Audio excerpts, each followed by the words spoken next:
If you will turn to page 1 of your Bible, how many times have you always wanted to say that, you know? I'm always telling people pages, and it's never the right page because we all got these different writings in our hands. But talking about origins, you know, creating the nuclear forces, creating the gravitational forces, creating the electromagnetic forces that all life and everything we understand comes through those forces. This trinity of forces allows everything we understand to exist. So last week we looked at verse 1. In the beginning, God created the heavens and the earth. In the beginning, you know, at this point. It's such an interesting thing. Before that time, there was no time. When was the beginning? When time began, you know? It's such an interesting perspective, you know. In that moment, suddenly there was everything. And then in the next moment, there is suddenly a past, a present, and a future that had never been before. You know, everybody wonders, well, what was God doing before that? There was no before that. Oh, there was God, but there was no before that because time didn't, you know, time wasn't there. It's such a crazy idea. It says, in the beginning, God, Elohim, created this trinity, this singular, you know, this plural word. It literally should say gods, but it doesn't. It's God. But it's a plural word used in a singular way. And every time it's used that way in the Bible, it speaks of the God. Now, it can speak of, not gods, idols. And it can be used in a plural. That's never about God. That's always about some idol, some other thing. And it says, in the beginning, God created that word that spoke into existence, ex nihilo, out of nothing. He speaks everything into existence. He creates the heavens. And now we have height and width and length, space. And then we have the earth. And now we have matter and solid and liquid and gas. You know, you think about what's going on when these simple statements are made. And all of this stuff is interdependent upon each other. Interdependent. One can't exist without the other. It's so interesting. You can't have matter without space. Where are you going to put it?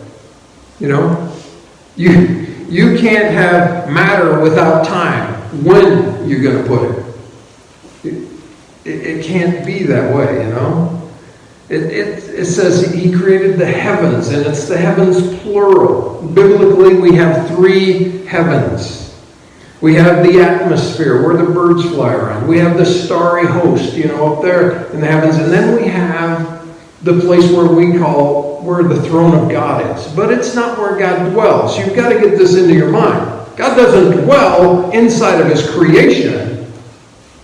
He is there because he's all present, everywhere present. But he doesn't dwell there. That's not his home. That's where his throne is. That's where the angels hang out. That's where, you know, the souls of saved men and women go. But that's not where he is. Such a crazy idea, you know. So we have 3 heavens.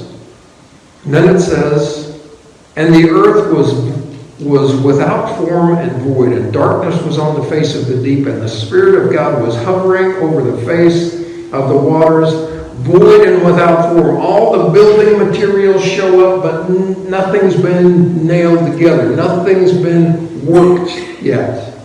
He's still going to use these 6 days to do all of that stuff, right? Bring order into it. And we see the Spirit of God hovering over, literally vibrating over the earth. And it seems to be this liquid mass, and he's forming it into a ball. Imagine that. He's forming it into this sphere that we've grown used to, and it's spinning. It's beginning to move. And he says, and God said, let there be light, and there was light. Light be and light was in the Hebrew. It's so simple. Again, no light bearers at this time. No sun, no moon, no stars, none of that stuff. Just light. Kind of freaky for me. And then God saw the light, that it was good, and he divided the light from the darkness, and God called the day, God called the light day, and he called the darkness night. So evening and the morning were the first day.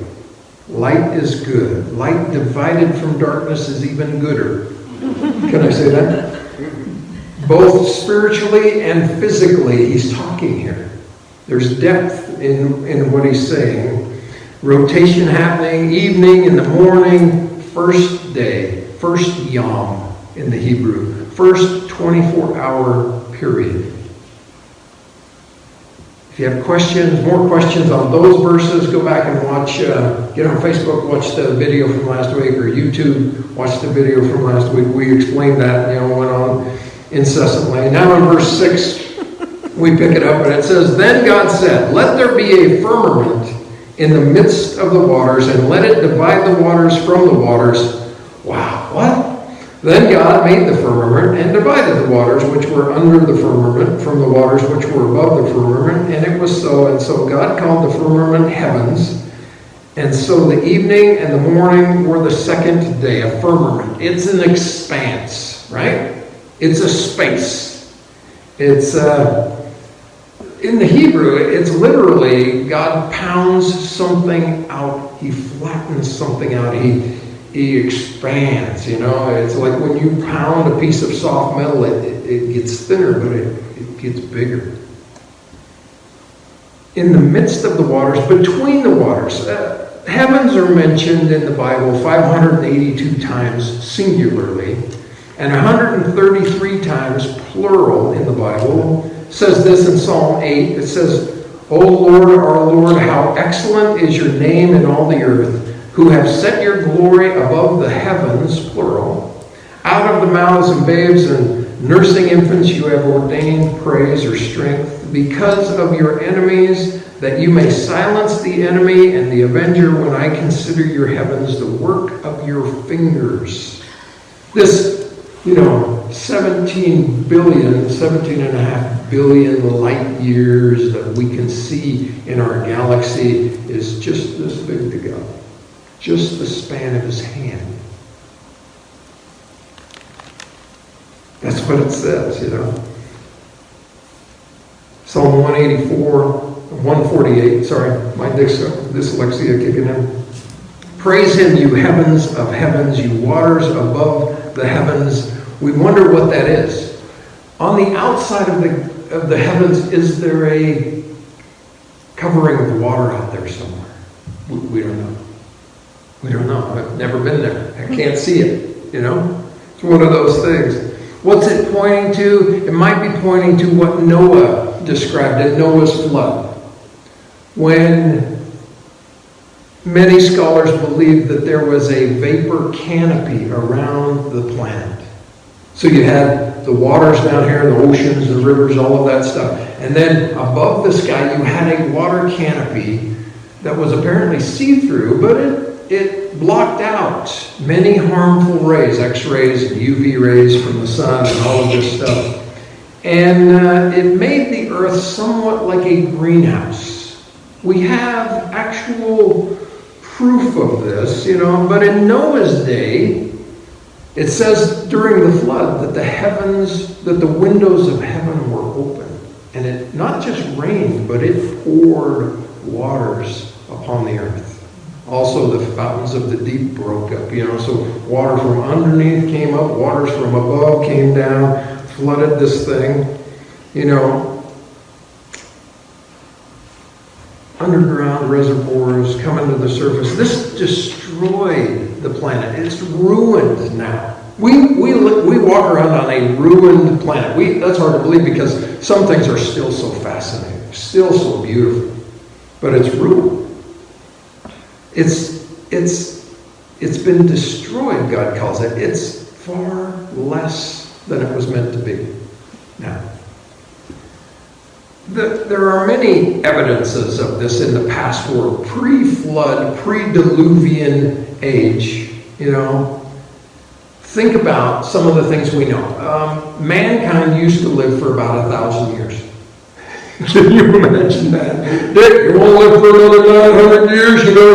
You got 90 in, let's go for it. You think about that, it's like, oh, that would kill me. But it was so different back then. Everything was so different, you got Adam lived 930 years, Seth 912, Enosh 905, Cain at 910, Methuselah 960. They're living about 1,000 years. How's that possible? And within just a few generations after the flood, they're down to 100, 120 years. What happened? Something radically happened. You think about what we see in nature. In both ice caps, north and south, they have found tropical animals with tropical plants in their stomachs and in their mouths, which makes me wonder, how fast was this freeze? How fast was this thing that happened, Woolly mammoths with tropical vegetation in their mouths. Still got the fur on them. You can still tell what plant they're eating, they're chewing on, At one point, the whole planet was a tropical planet. In Siberia, they have found a frozen fruit tree that is over 90 feet tall. 90 feet, with fruit on it. That just makes me curious. What kind of, how big was it? If it's a 90-foot tree, they have found asparagus ferns 50 feet tall. 50 feet tall. Cattails 60 feet tall. What kind of cat is that? That has a tail? I just think about that. You go get a peach. Did you just need one peach? I'm going to can some peach. You get a grape and your kids, they're picky. I don't like the skin on the grape. Can you peel it? Well, if you just do one grape back then, here you go. Me for watermelon. Oh, mercy, watermelon. How big was it? Did you have to take your truck?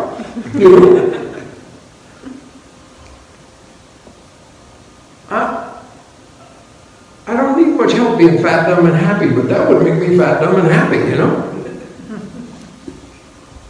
So, are these waters, were they a water canopy doing this that we were talking about, or are they way out there? Is it both? I don't know. So back to the narrative, God separates these waters and He puts some above, and some He leaves on the surface of the earth, and that allows us humans to live down here. He's creating the climate. Did you get that? He called the air conditioning guy. Hey, I need you to show up. We need this. We got to have that. That was the second day. And then God said in verse 9, "Let the waters under the heavens be gathered into one place, and let the dry land appear." And it was so. Dry land. The earth beginning to take shape the way we kind of understand it, right? It's good for us land dwellers to have some land, Otherwise, I think we'd be like mermaids, that kind of thing. So He gathers the water together in one place. Literally, it says into one bed or into one basin. So He's got this round planet now. It's covered by water. And can you see Him?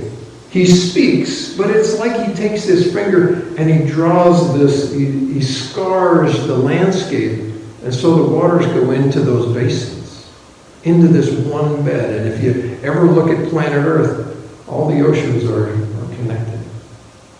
There's just one bed where the waters are. And think about this. As it's spinning, He has to keep it balanced. Balanced, right? A little deeper here, a Make a mountain over there and offset this and do that. He's doing all of this all at once, And he's forming substances now that we're used to. Granite. Can you imagine him congealing granite, bedrock? Dirt, iron, gold, silver, all of these substances that we call earth being formed right here. Have you ever looked in your science book and you see the theory of Pangea? How it just used to be one big continent and now it's all, moved around and done whatever. And some people believe that that's how this creation was. I have a hard time with that. You ever play with those little board games and you got that one and it's got like 20 little squares and it's missing the square and you move them square, and you can move the pieces around? But Earth isn't missing a square. Have you noticed? It's all Earth. How does South America move from here to there, thousands of miles? How does it move from there to there with no gap? Because it's not like it's just floating there in the ocean and you can just push it. No, it's Earth, right? Yeah, there's tectonic plates. Yeah, you ever played one of those games? There's no breaks, but they don't move if there's no gap to move into. So I struggle with the idea of Pangea.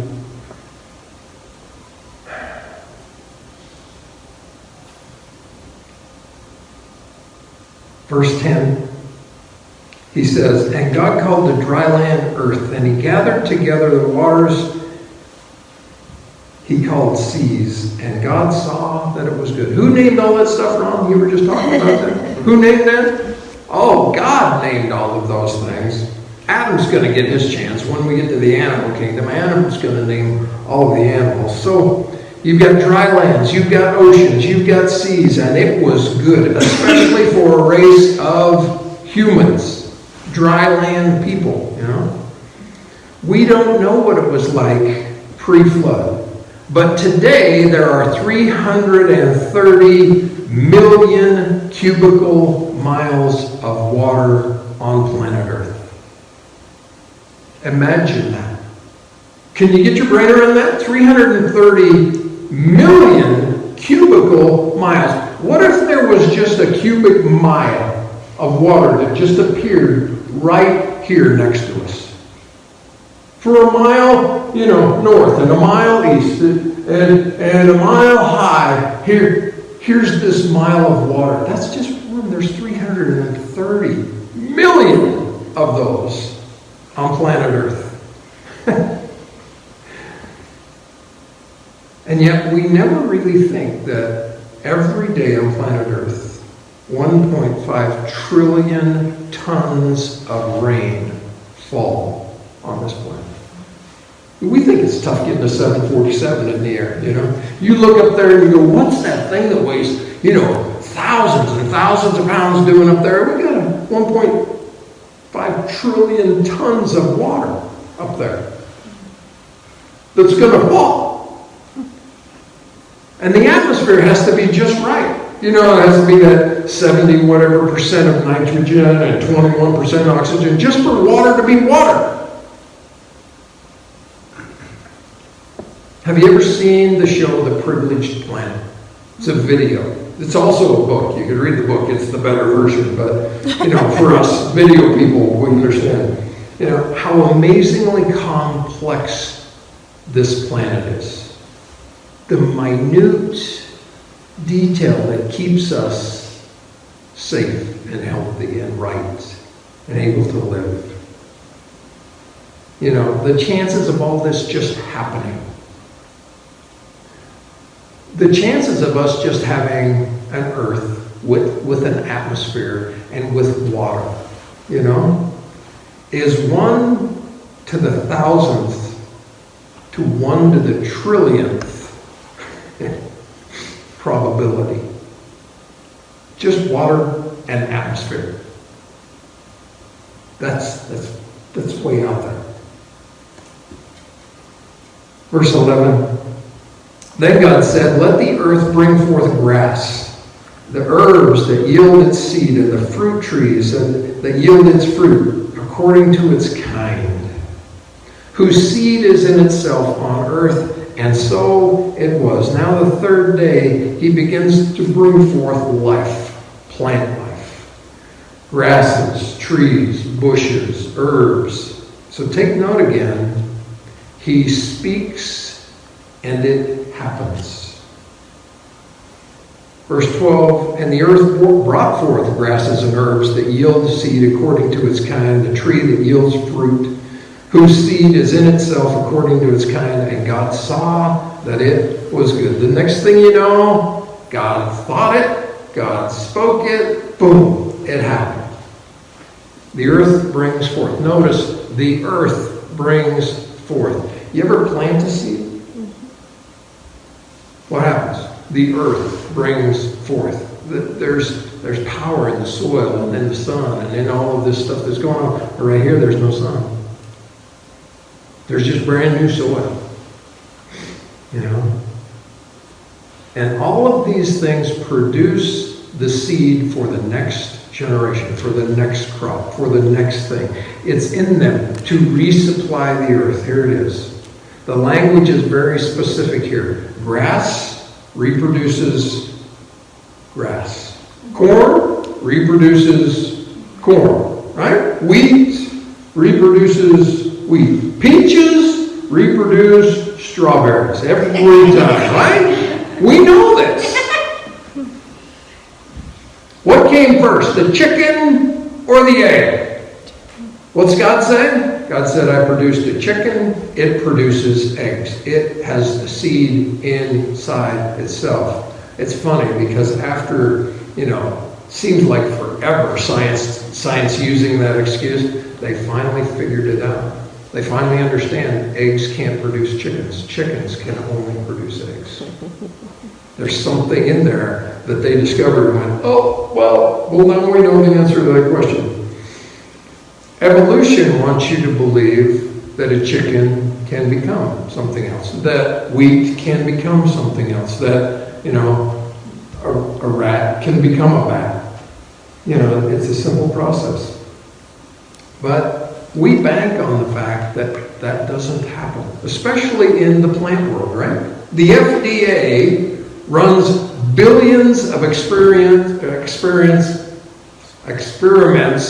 every day, proving what?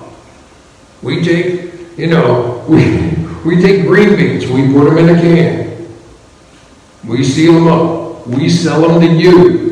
When you get home, you open it, and it's green beans, right? If there's life inside the green beans, when you get it, you open it up and something's growing in there. Information has got in there. Information. Because information brings life. Not heat. You can microwave these things. You can put them in the oven. It doesn't create life. No. Matter of fact, heat actually kills life, right? Cooks it. So, it's so interesting. Imagine you're canning corn and it evolves into cornflakes by the time you get it. Just within a few months. Every living thing can reproduce its kind. And God sees that that's the good way. That's the right thing. Now these plants are formed out of the initial elements that He did in Genesis 1:1. In the beginning, God created all the building materials show up. So He takes all of those initial elements, and that's what He brings these plants into being with. Not until verse 21 do we get to another place where He uses the word bara, out of nothing, and He will create the animals with something different than verse 1 brings. So the same 17 elements that are in everything on planet Earth, you, the walrus, the elephant, the whatever, the plants, the tomato plants, we're all made of the dust of the earth. same 17 elements out there in the driveway is the same 17 elements inside of you. And notice all of this life starts where? On dry land, on the earth. Opposite of what science wants to tell you. We're not pond scum, ooze, lightning, then life. It all starts with plant life. And they all show up in mass at the same time. That's exactly what the fossil record showed. It has to be this way because plants are going to be dependent upon bees for pollination, upon the birds, upon all of this stuff to scatter seed and do all the stuff that they do. If it took millions of years of evolution, they would have died off. There's no sun out there. What happens to a plant? You can play this experiment at home. What happens to a plant when there's no light? It dies. It dies very quickly. It doesn't take millions of years, They're all interdependent. Every one of these days, everything that he's doing, he's proving this stuff is all knit together and can't exist by itself alone. So verse 13. So the evening and the morning were the third day. So the third day, imagine all the species of plants that he created in that day. It's mind-boggling. I mean, just the different kinds of trees, right? Evergreens and conifers and fruit-bearing and non-fruit-bearing and all the different woods that are inside. Aromatic and the kind that don't rot and the kind that are weak and good for this or burn really easy or the giants or the small ones. You think about what's going on here. What were some of these plants like in paradise? In paradise.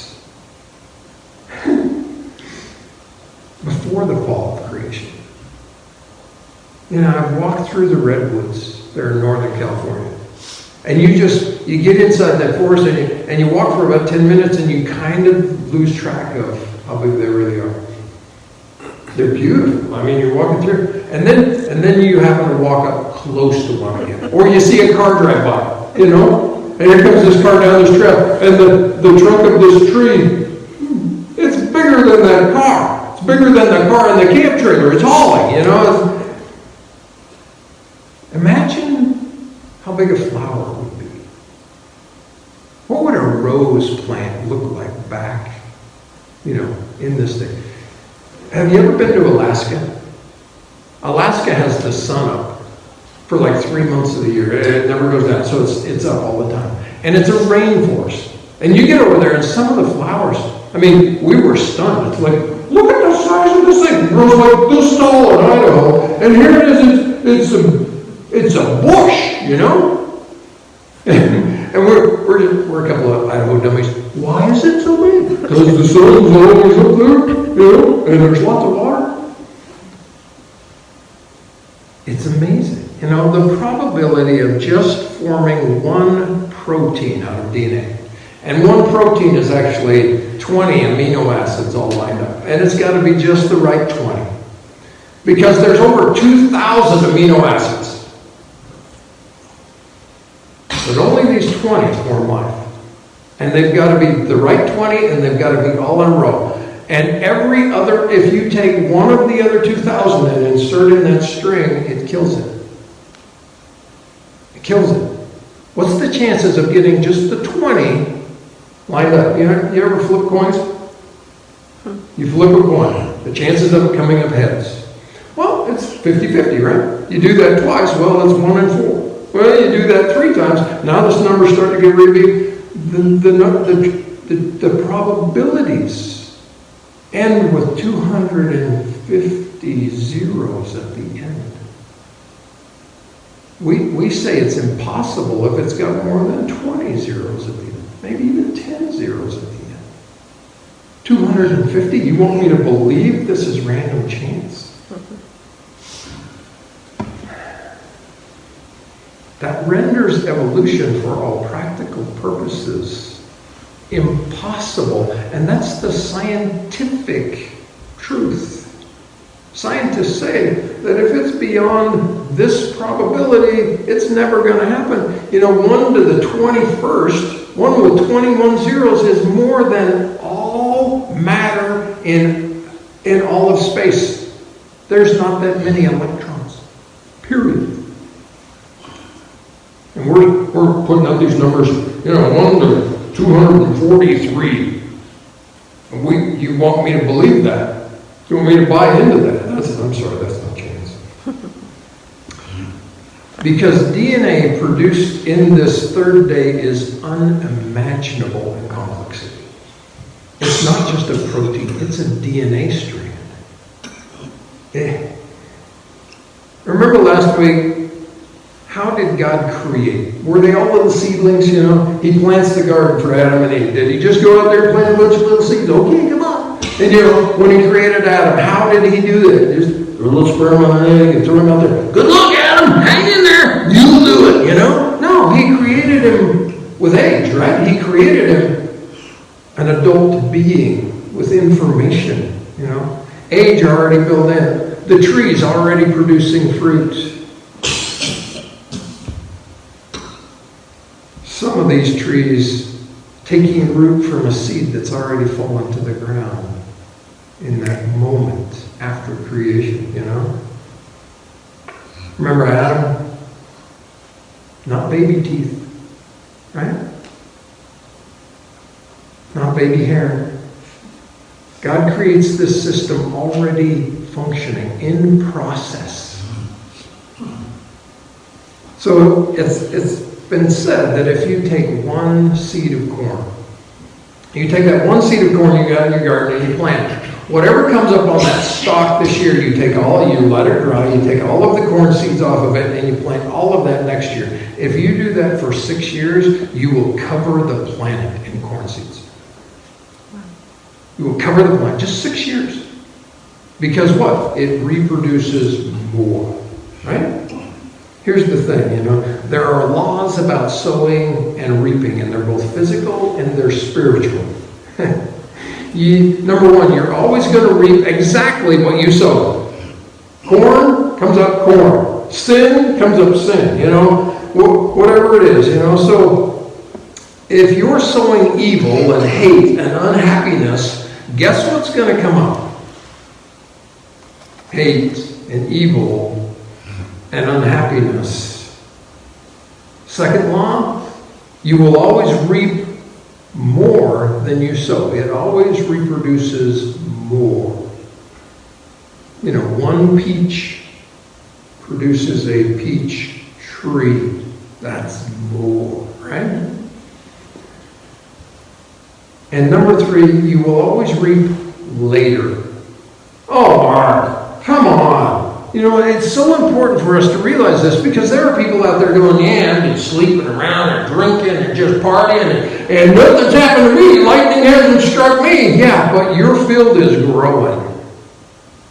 It's going to produce. It's coming,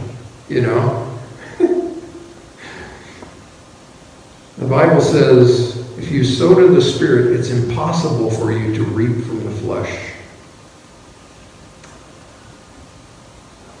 So sow to the Spirit and reap in the Spirit. Sow to the flesh, reap of the flesh. How our world needs to understand that today. Verse 14, then God said, let there be lights in the firmament of the heavens to divide the day from the night, and let them be for signs, for seasons, for days, and for years. And let them be for lights in the firmament of the heaven to give light on the earth, and it was so. Then God made 2 great lights, the greater light to rule the day and the lesser light to rule the night, and he made the stars also. God set them in the firmament of the heavens to give light on the earth, to rule over the day and over the night, to divide the light from the darkness. And God saw that it was good, and the evening and the morning were the 4th day. Finally, God gets around to making the sun. 4 days in, he finally makes a sun. And he calls it a light bearer. It's a light bearer. Isn't it funny? On the first day, God makes light. On the 4th day, he makes the light bulb. seems backwards, doesn't it? He creates the sun to bring light to what? To the earth. Understand that. Everything he does is for mankind and for the earth.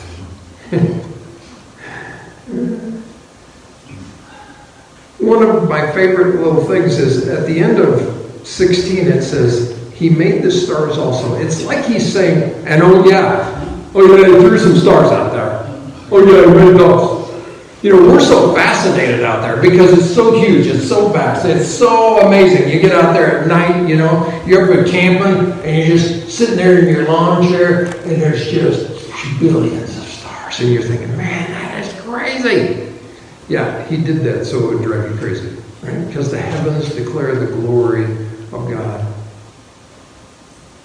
When he put those stars out there, he put it, you know, well, he put that thing 17 billion light years away. So we've got to be 17 billion years old just to see its light get to us. No, you don't understand what happened. He drew the light to it. I want this light to come to these guys so they can see it. Adam, on the first night, saw the stars because God had put that shaft of light already there.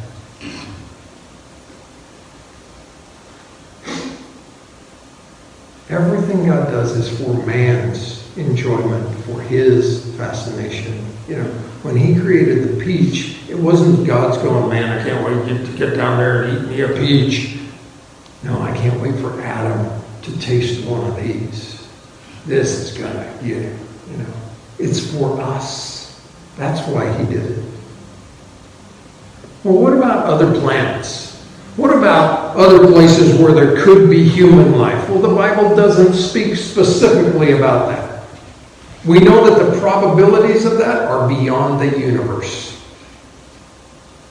Beyond the universe. But what we do know is, if there is any other place out there that's inhabited, they are subject to this Bible, and they are subject to this God, and they are subject to the cross that took place on Calvary here. That's what we do. Because it is everybody. So, back to these light bearers. Creation is 6 days long.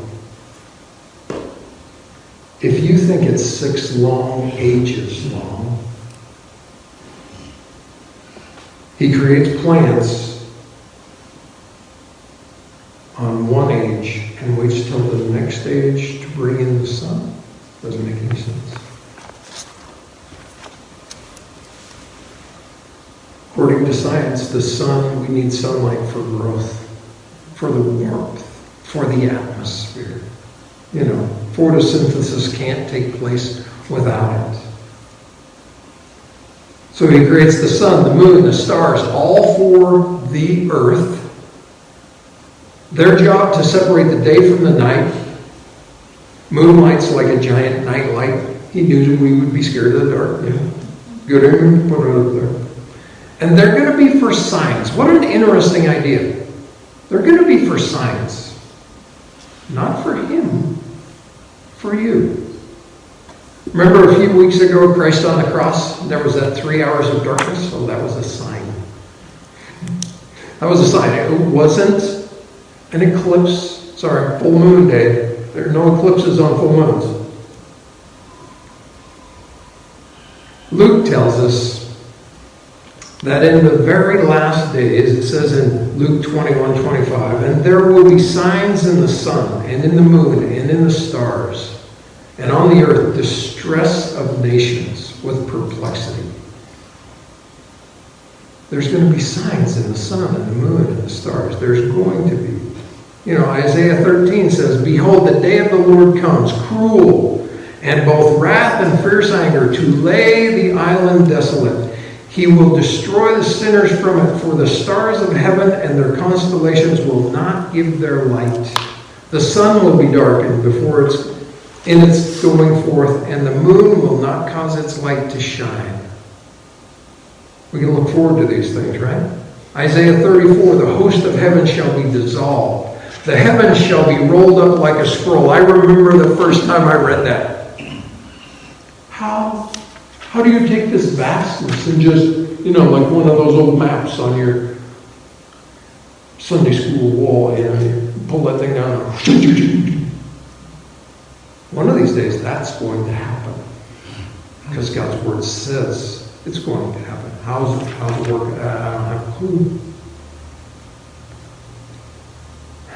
Joel 2:31, the sun shall be turned into darkness, the moon into blood before the coming of the great and awesome day of the Lord. Now there are thousands of Christians out there, and they're chasing blood moons. Look at this blood moon, and check out that blood moon. And we've got 4 more blood moons coming this month, and it means all of this great stuff. God never talked about a blood moon. God talked about the moon turning to blood. I think that's way different. Blood moons have happened for eons of time, but the moon has never turned to blood or something like blood. Something, one of the versions says like blood. It's going to become like blood. Well, what in the world does that mean? That has never happened yet. Oh, it's this red color. Yeah, it's not it. I think when it turns to blood, I think that's going to get everybody's attention, right? I don't think you're going to miss that one. They're also going to be timekeepers, right? And they are. One rotation around the sun is, yes. And there's lunar calendars. Every 30 days it goes through this cycle and does this. And it's going to be for seasons. Yep, that sun, because of our rotation, yesterday morning it was way up there. And come winter it's going to be way down there. And it changes all of these things. God set them in the expanse, in the firmament. The heavens, plural. The heavens were empty until now. Can you imagine? There's just vast space out there, nothing in it. And then he puts the sun and the moon and the stars, the galaxies, all of that stuff out there.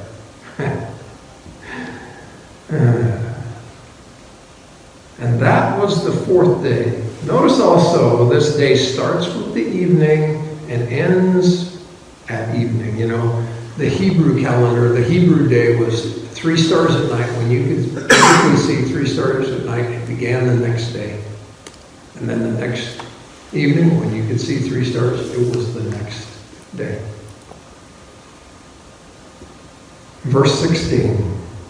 And God placed the stars out there also. It's like he says, and I put those out there. We're fascinated because there's trillions of them. Well, what makes you think God would be focused on this one little speck of dust in the universe when he created all of this? Because that's the way God is. Right now on planet Earth, God has billions of human beings, and his heart is for you. He chooses what he focuses on, who he focuses on. Are you in his focus? Verse 20, then God said, let the waters abound with abundance of living creatures, and let the birds fly above the earth across the face of the firmament of heaven. And God created the great sea creatures and every living thing that moves, with which the waters abound according to their kind, and every winged bird according to its kind. And God saw that it was good, and God blessed them, saying, be fruitful and multiply, and fill the waters of the sea, and let the birds multiply on the earth. In the evening and the morning were the 5th day. Let the waters swarm, literally. This is, notice verse 21, it says, and God created, word bara again. This is the second creation out of nothing, of something. He created them in the sense that he's forming all of these creatures out of the dust of the earth. We know that. But now he comes to living creatures, and he creates, again, something from nothing. He makes these bodies out of the ground, but then he creates a consciousness for them. It literally says, let him make them living souls. There's a difference. I don't know if you've noticed it. You know, you have your rose plant outside. And there's a difference between your rose plant and your little red healer. Have you noticed the difference? One of them knows they're alive, right? They know when it's food time. If you say treat, they'll go treat or walk. You know, my little red healer, there's some personality there, right? There is. My rose plant, not so much. It's beautiful. Come here, rose plant. You know? It doesn't care if I play, you know, Frank Sinatra for it. You know, some people think it does. It knows when it's dinner time, you know. When we get to verse 27, God's going to do bara again because he's going to create man. Because man is a body made of this dust of the earth. He's got the soul thing that a dog has. But God is going to create in him a spirit. Because we are body, soul, and spirit. We are a trinity in ourselves. On this day, this fifth day, there are more than 11 million species on planet Earth. This is a busy little time for God, don't you think? There may have been more than that. There are 8,600 species of birds today. Today. Just birds. And he starts in the sea, right? He makes, some of your versions will say whales. Some of them say great sea creatures. The word is tannin. And it's used of great dragons. Well, this will get your attention, right? You ever read Job, read about Leviathan? A dinosaur. A great dragon of the sea. According to the Bible, they're not millions of years old. You know? Just 10,000 years old. Because of that vapor canopy, this greenhouse effect, reptiles never stop growing. Ever. How big would a crocodile be if it lived 1,000 years and had all the right environment, tropical, lush, all the food, everything it needed? How big would these things be? You know, we're not talking about a different creature. We're talking about longevity when you look at a dinosaur. After the flood, after the canopy's gone, there's less oxygen. They can't get oxygen to the extremities any longer. It won't function for this big of an animal here. But it says all of the animal kingdom shows up the same day. Do you know what the fossil record shows? Nothing. Boom! Everything shows up. And you know when it shows up, a rat shows up. And you know, 100 million years later today, guess what they are? Rats. Still rats. Bats. It drives me crazy. You know, a sperm whale can dive 7,000 feet deep in the ocean. Remain there for 2 hours. Just down there and hold his breath. You know? 600,000 pounds of pressure per square inch on this huge animal. Doesn't implode, doesn't get the bends, you know. Just evolved by random chance. A platypus. Platypuses. I think God put them down here just for us. Here's an animal covered with fur that lays eggs. Oh, wait a minute, something's going on there. He's got a duck-like bill. He's got webbed toes on all 4 feet. That's weird.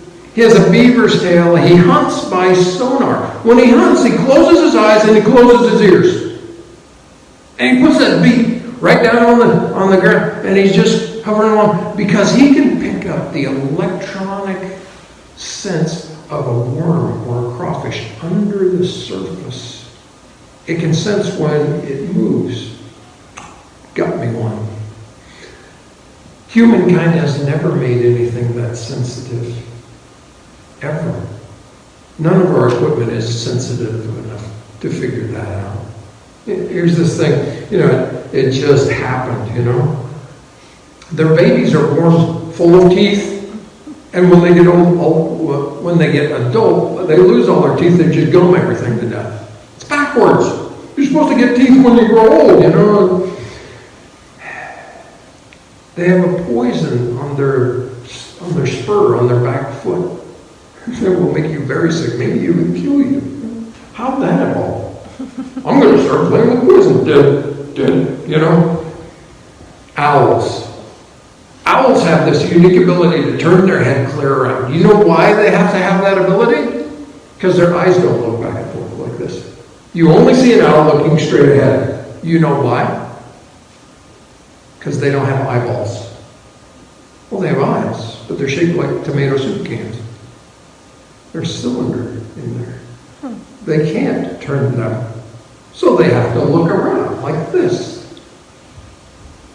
It just happened. They can be a mile away and read your Bible off of your lap if they want to. I don't know if they're into reading Bibles, How about a giraffe? You ever think about a giraffe?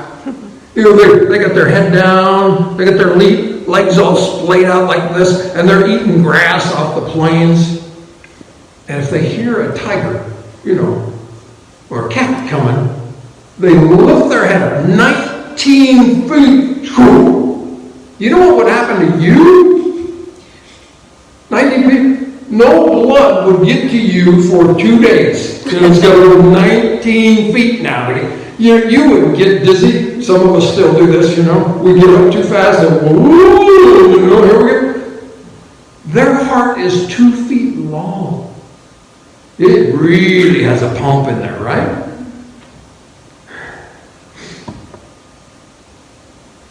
It has the systems in place to perfectly pick its head up, get straightened up, and run at full gallop, not get woozy, just happen, just evolve that way.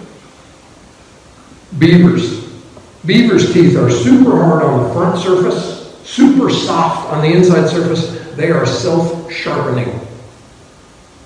How'd that evolve? How do you get that? The golden plover.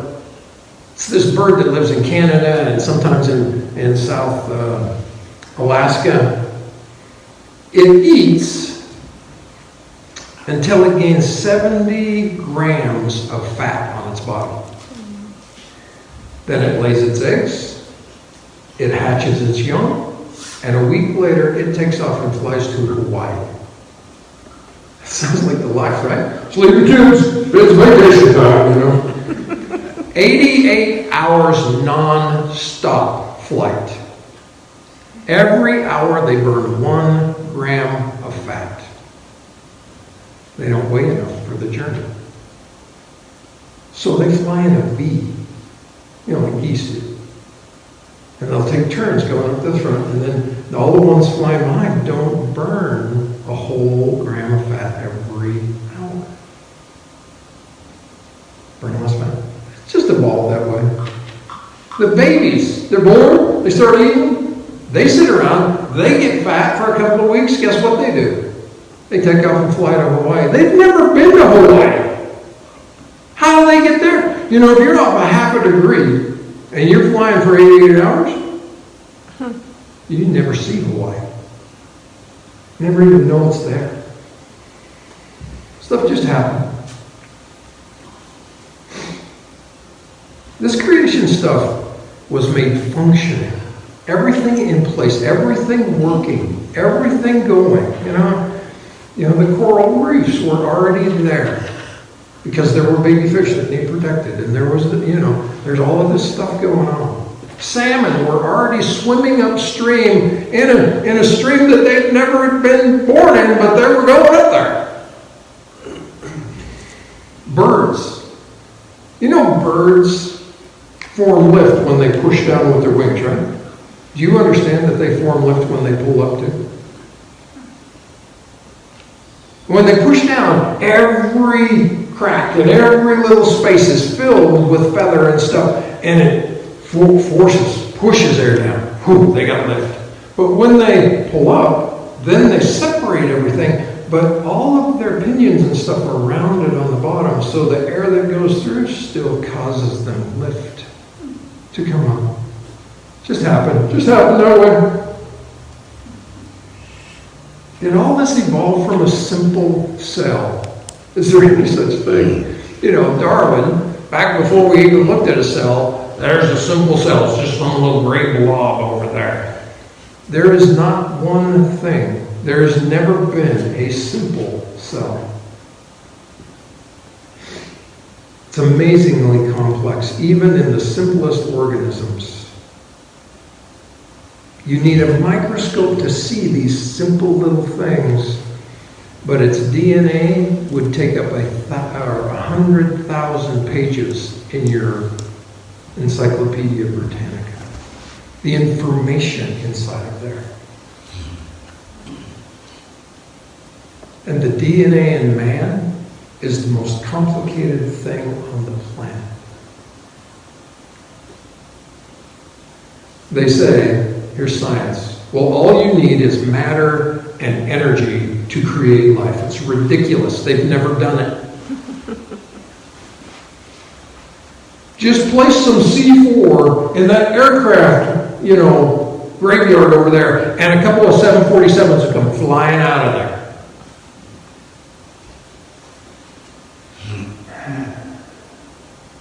No, you need matter, and you need energy, and you need information. Oh, there is intelligent design, right? To produce life, to produce order, to produce complexity. Our Food and Drug Administration bank on that. Matter and energy don't produce life.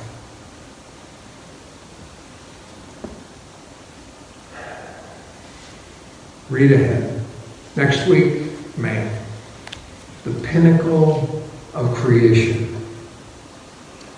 We're going to hear, let us make man. The Trinity speaking. Let us make him in our image. So we're going to make him a Trinity. Body, soul, spirit.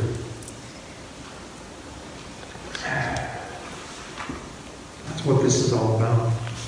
Everything so far is simply put in place for you, for me. Father, here we are. Lord, every time I go through these passages, Lord, you blow my mind with just how simple and yet how complex and how intertwined everything is that you've created. Lord, would you open our hearts, open our minds, open our lives. Lord, that we would stop believing the lie that time and chance change everything. And begin to understand that it's only through information, it's only through your truth, only through your word, and only through your spirit that we can understand you, know you, and learn from you. Father, bless us this week. Lord, help us to love one another and help us, Lord, to draw close to you. In Jesus' name we pray. Amen.